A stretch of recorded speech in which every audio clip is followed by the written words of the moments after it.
মাঠের প্রায় মাঝামাঝি পৌঁছানোর পর হঠাৎ আমি কিছু একটা দেখতে পেলাম। দূরে একটা সুপারি গাছের ডালে অদ্ভুতভাবে আগুন জ্বলছে, ঠিক যেন কেউ একটা মশাল উল্টো করে ধরে রেখেছে, কিন্তু কোনো মানুষ দেখা যাচ্ছে না।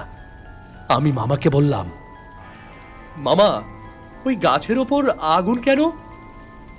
মামা কিছুক্ষণ চুপ থাকলেন, তারপর খুব স্বাভাবিক গলায় বললেন, হয়তো কেউ সুপারি গাছে মধু বা কিছু পাহারা দিচ্ছে রে।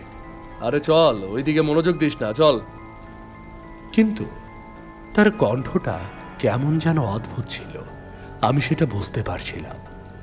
আমরা আবার হাঁটা শুরু করলাম। কিছুক্ষণ পর হঠাৎ মাঠের নীরবতা ভেঙে গেল। একটা কান্নার শব্দ, একজন মহিলার কান্না। আমরা থেমে গেলাম। সেই মুহূর্তে দেখি আমাদের সামনে একটা সুপারি গাছের নিচে একজন নারী বসে আছে, ঘোমটা টানা। সে কাঁদছে।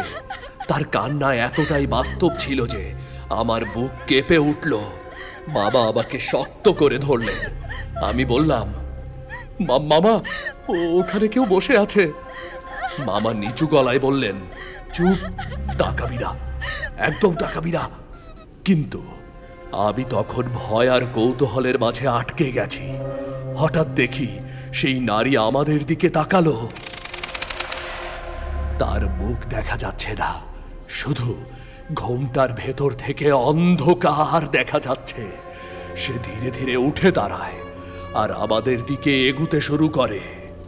প্রথমে দূরে ছিল, কিন্তু কিছুক্ষণ পর মনে হলো দূরত্বটা একদমই কমছে না, যেন আমরা যতই সামনে এগোই সে ততই সামনে থাকে।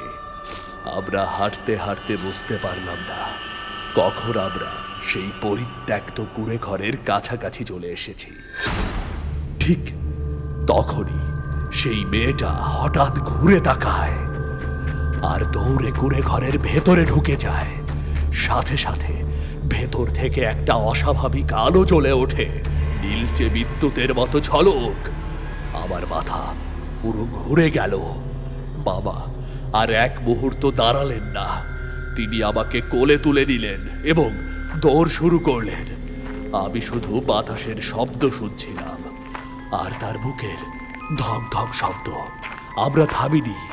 মাঠ পেরিয়ে খাল, খাল পেরিয়ে গ্রামের পথ, গ্রামের পথ ধরে প্রায় 15-20 মিনিট দৌড়ানোর পর আমরা নানা বাড়িতে পৌঁছাই। দরজা খুলতেই নানা বেরিয়ে আসে। বাবার অবস্থা দেখে তিনি চমকে যান।